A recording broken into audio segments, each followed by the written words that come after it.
There is a habit I want to tell you about. It costs nothing. It requires no equipment. It takes between 10 and 15 minutes. You do not need a prescription, a supplement, a gym membership, or a doctor's appointment to start it. And the evidence connecting it to reduced dementia risk is some of the most compelling I have seen in my clinical career. The habit is this: going outside within 30 minutes of waking. That is it. Outdoors, morning, within 30 minutes. I know that sounds too simple. And I know that when you hear something that costs nothing and takes 15 minutes, the instinct is to dismiss it. But here is what I want to do today. I do not want to tell you that morning light is good for you. You have heard that. What I want to take you inside is why. At the level of 3 specific cells at the back of your eye that most doctors have never heard of. Because once you understand the mechanism, you will never see a morning window the same way again. Let me start with what the research shows. Think about the seniors you know who have the most energy, the sharpest minds, the most active days. Almost without exception, they are outdoors early. Now think about those who are less so, and when they first see daylight each day. The research confirms what observation already suggests. In 2022, researchers published a prospective cohort study in translational psychiatry using accelerometer data from 72,242 participants drawn from the UK Biobank. 72,000 people. They measured something called relative amplitude, the distinction between a person's most active and least active periods in a given day. In simple terms, how clearly your body distinguishes between being awake and being asleep. They followed these participants for a median of 6.1 years.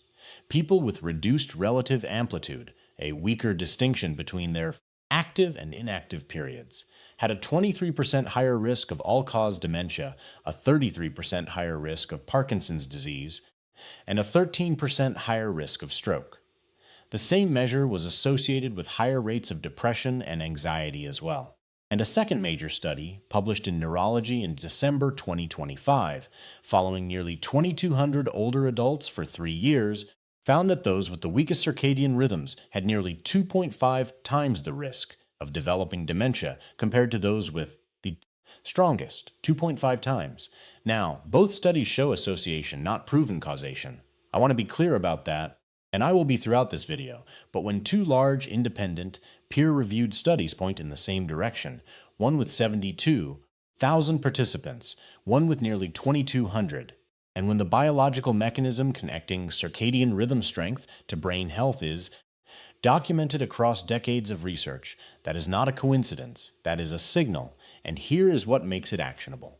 The single most powerful thing you can do to strengthen your circadian rhythm is morning light exposure. And now I am going to show you exactly why, not at the surface level, but inside the cells.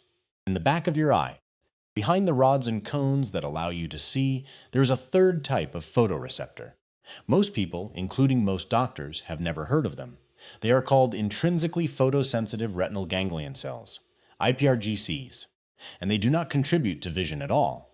Their only job is to detect light and send a signal directly to the suprachiasmatic nucleus, the master clock in your brain. These cells are most sensitive to short wavelength light, the blue spectrum, which is abundant in natural morning sunlight. Indoor artificial lighting, even bright indoor lighting, carries far less of this spectrum than the sky above your head at 7 in the morning. When these cells detect sufficient light, specifically within the first 30 to 60 minutes of waking, they send a cascade of signals through the epsilon that sets off 4 biological events. First, melatonin production is suppressed. Melatonin, your sleep hormone, lingers in the bloodstream after waking. Morning light is the signal that clears it. Without that signal, residual melatonin contributes to the grogginess, the slow start, the sense that your mind is still catching up to the day. With that signal, it clears within minutes, and alertness arrives. Second, the cortisol awakening response is amplified.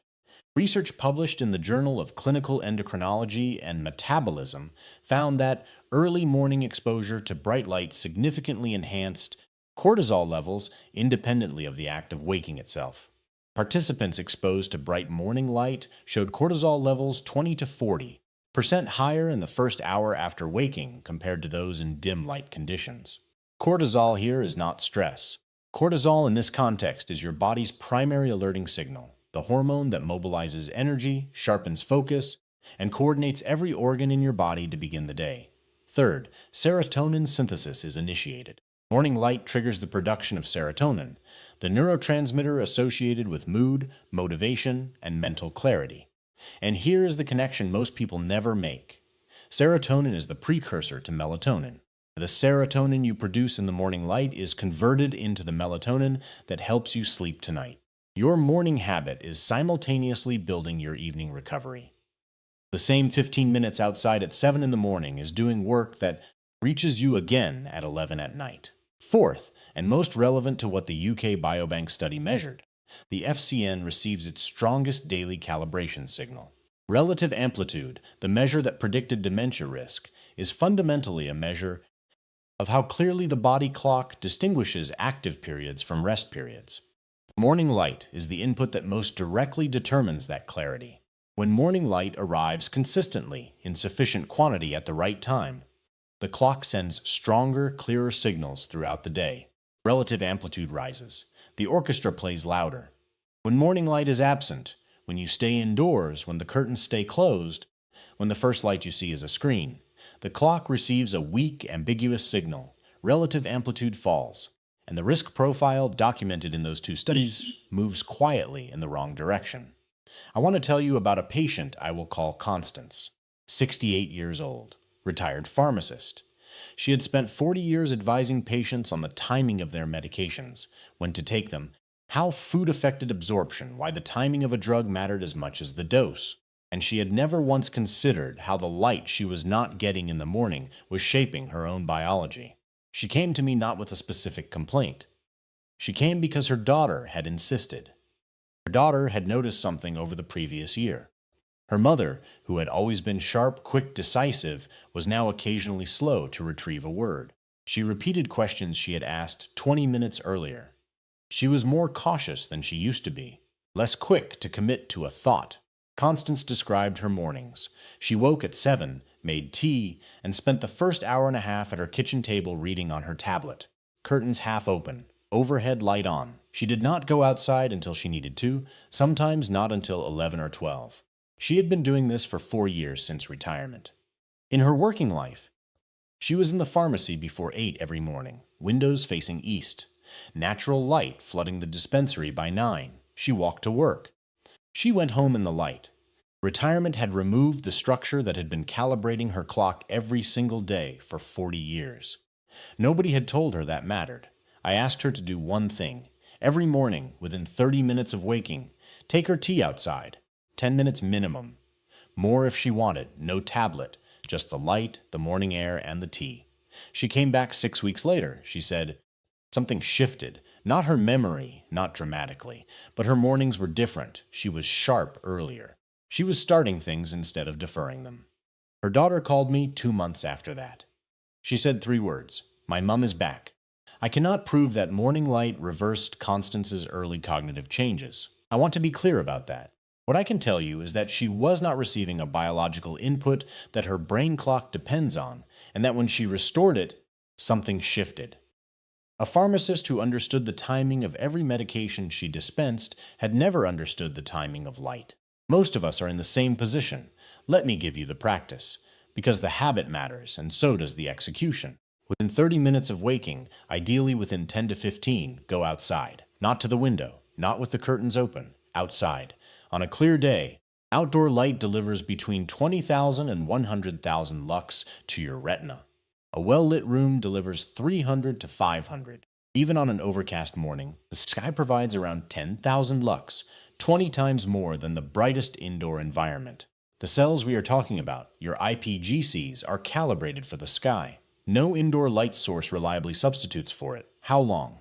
10 to 15 minutes on a bright day, 20 to 30 minutes on a cloudy day, because lower intensity requires longer exposure to achieve the same FCN signal. Do not wear sunglasses during this window.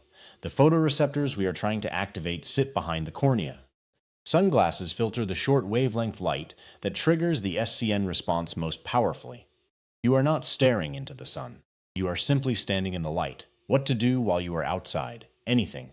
Walk the garden, sit with a coffee, stand on the front step. It does not have to be structured. It does not have to be exercise. The only requirement is that you are outside, your eyes are open, and the morning sky is above you. What if the weather is bad? Go anyway.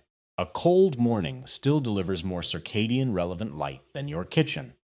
If you live somewhere where winter mornings are genuinely dark before 8, a light therapy lamp set to 10,000 lux, used for 20 to 30 minutes during or after breakfast, is a studied and validated substitute.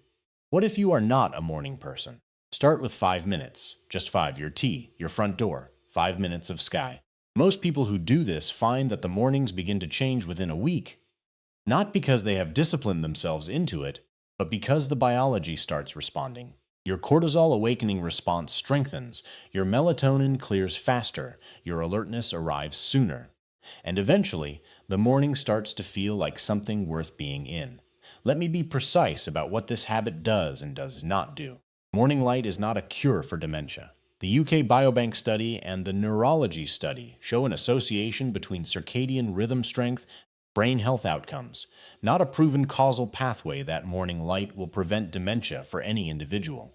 What the science shows, clearly, consistently across multiple large studies, is that the strength of your body clock correlates meaningfully with brain health. And morning light is the most direct, most accessible, most powerful daily input your body clock receives. You cannot change your genetics. You cannot change your age. You cannot change years of accumulated circadian disruption overnight. But you can walk outside tomorrow morning, and the morning after that, and the morning after that. Constance goes outside every morning now, tea in hand, 10 minutes. She told me it is the first thing she looks forward to. Your brain clock is waiting for its signal.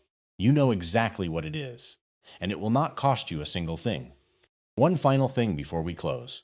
The studies we covered today both measured relative amplitude, the distinction between your active and inactive periods. As the marker of circadian rhythm strength, morning light increases that amplitude by sharpening the start of the active period. But there is a second factor that shapes the other end of that measure, the quality and depth of the rest period. We have already covered in this series how slow wave sleep declines after 60 and 3 specific changes that begin restoring it. But there is something that destroys deep sleep more reliably than almost any other factor in people over 60. And it has nothing to do with how long you are in bed, your bedtime routine, or your bedroom temperature. In my next video, I am going to identify it specifically, what it is, who is most vulnerable to it, and the single nightly change that begins restoring the deep sleep your brain depends on for its own maintenance. Subscribe, hit the notification bell. I will see you there.